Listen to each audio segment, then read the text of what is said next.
Hi everyone, in this tutorial I'm going to show you how to draw a Labrador in pastels.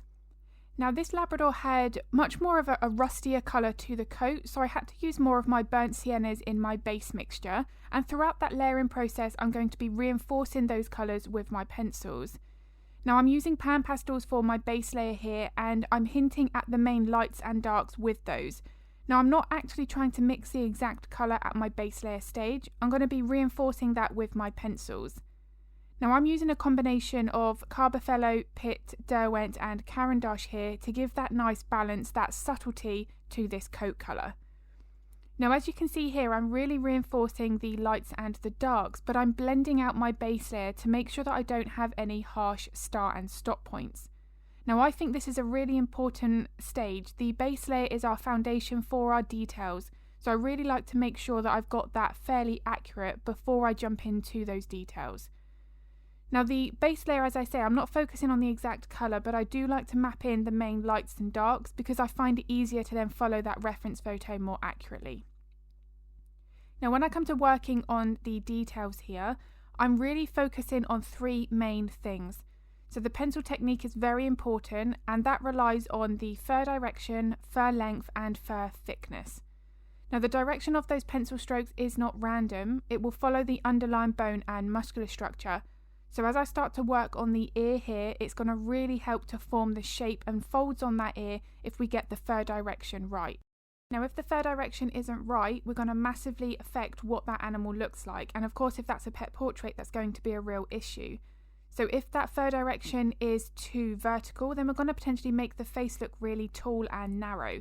So again, if the pencil strokes are too flat, then that face is going to end up looking a little bit wider. So the fur direction and the way that it curves, it really is important, as well as the position of those highlights and shadows, as I mentioned on that base layer stage. Now as I continue to work with my pencils here, you can see that I'm reinforcing the lights and the darks, but I'm now also focusing on the length of those pencil strokes and the thickness of the pencil strokes. Now the length of the pencil strokes is going to be determined by how long that pencil's in contact with the paper for. So here at the end of the ear, that fur gets shorter and then it gets longer at the top of the ear where it joins onto the head. So there I need to be making sure to adjust that pencil stroke accordingly, even if it's in within 1 or 2 square inches of each other. This is where we really need to focus on that reference photo. Now the thickness of the pencil strokes is going to be determined by a couple of factors. There are instances where you might have a blunter point or a sharper point depending on the pencil stroke you're looking to create, but most of the time here you can see that my pencils aren't pin sharp. It doesn't have to be to that extent. You can create really fine details with pastel pencils with a blunter tip as long as you're using the right pencil technique. Now the way that we hold and move the pencil is going to really influence that, so the amount of pressure that we use, you're going to potentially end up getting a thicker line, which might end up also looking a little bit more grainy if you're using textured paper. Now this is something that I like to avoid in my drawings. I really don't like that grainy look to the details, so this is something that I focus my step-by-step real-time tutorials on Patreon. Trying to capture that smoothness, I think it helps to build that softness in the fur, and I really do like that in my portraits. Now you'll see here that I'm focusing on very small sections, and this is important. It's something that I talk about in all of my videos, both here on YouTube and on Patreon. I find that if I work in small individual areas, I'm able to really focus on that layering process. If I work in whole individual layers for the entire animal, then I will end up cutting corners and rushing through, particularly the mid-tones. Now the mid-tone stages, they help to really build up a huge amount of depth. So this is why I want to be making sure that that layering process is right. Now if you're looking at your reference photo back at your drawing and you're hesitating quite a lot, that's an indication that you're working on too much of a larger area. So try to scale that down and you'll probably find that you'll work far more effectively and efficiently. Now the other reason I like to work in small sections is because here, if I decided to stop drawing at this point, it already looks realistic and it's starting to look like this dog. If I work on the whole layer of the base layer and then I do my second layer and so on, I'm more likely to be stuck at that ugly stage, which can be quite disheartening. So I like to work like this because it helps for me to also stay really motivated throughout that drawing process. Now I have had a couple of questions asking how to capture more detail when working with pastel pencils. Now the pencil technique, as I've mentioned throughout this so far, is really important. The layering process and how we're applying those pastels will have a big impact. but the size of the artwork will also make a difference. So this here was about a 12 by 16, so it's quite a nice size for a single subject. I can make sure then that I have more space to add more tinier details. If you're working on a smaller scale, maybe an A5 or like a 6 by 8, then that is significantly smaller, and we need to be realistic with the amount of detail that we can fit in. If you're looking to achieve more detail, then it's definitely worthwhile to be working on a slightly more of a larger scale. Now, of course, the larger the portrait, let's say 16 by 24, 20 by 30, significantly bigger, that will enable you to get really fine, lots of detail, but we need to be prepared for the amount of time that that's going to take. A portrait of that size cannot get done in a few days. This is something that's going to take a lot of dedication and time to get right. So working on a larger scale is absolutely worth it, but we need to be aware of what input is going to be required throughout that process. Now, when drawing noses, this here again, you can see I'm breaking it up into small sections, but again I'm focusing on the lights and the darks. So at that base layer stage, I'm using my pencils here. It's a bit more of a smaller area, so a bit more fiddly with those soft tools.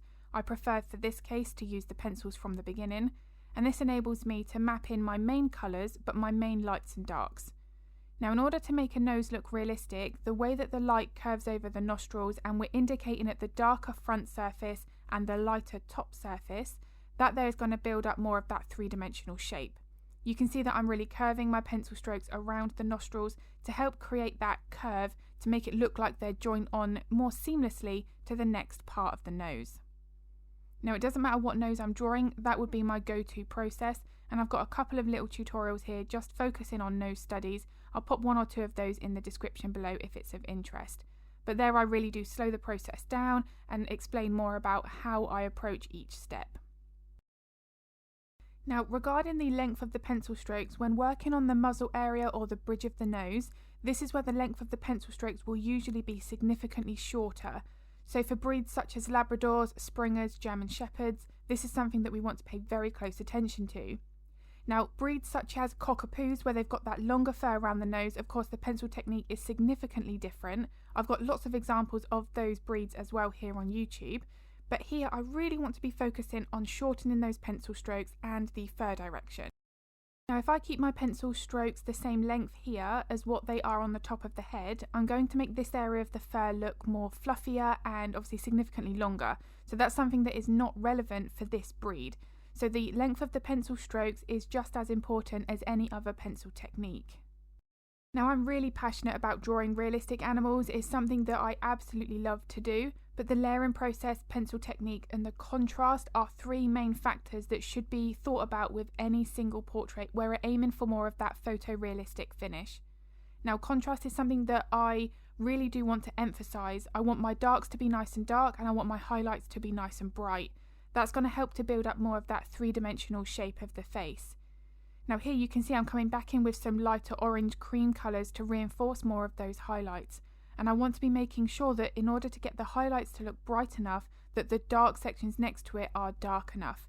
Now let's say you're working on white paper and you've allowed the white of the paper to remain your brighter highlight, a reflection in the eye for example. If you still feel that that highlight needs to look brighter, yet you know you can't go any brighter because it's the white of the paper visible, then you need to darken what's around it or next to it. That will immediately make that highlight appear far lighter. Now, as I started to work on this section of the face, because she had her head slightly tilted, it was pushing some of the skin up from her neck into her cheek, and this is going to make the fur direction curve and change here far more quickly than it has anywhere else on her face. So any time that it changes fur direction from the way that it curves, there you can see here I'm reinforcing each one of those directional changes. This now has helped to build up the shape of her cheek. Now, these time-lapse videos can give the impression that a drawing gets done very quickly, when in actual fact I completed this within a space of 4 days.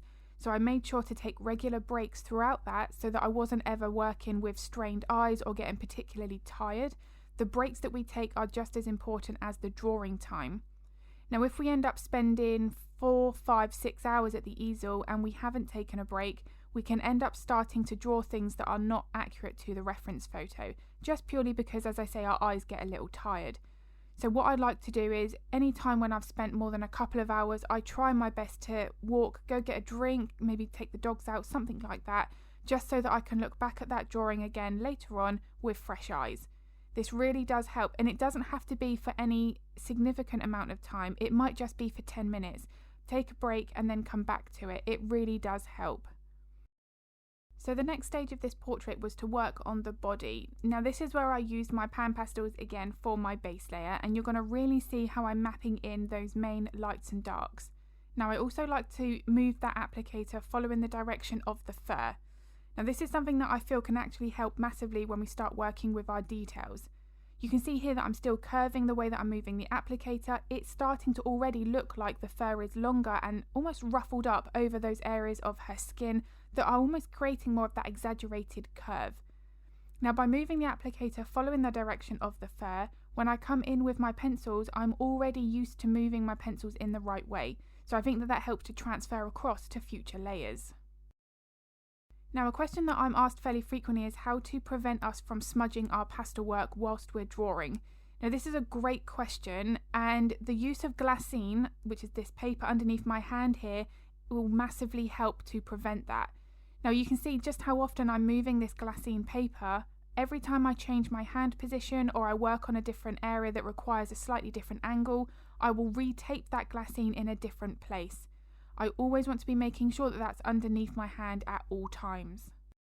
Now that leads me on to another question regarding fixatives. Now I don't personally use a final fixative or workable fixative on any of my pastel drawings. I find that they adjust the colour and tonal values far too much.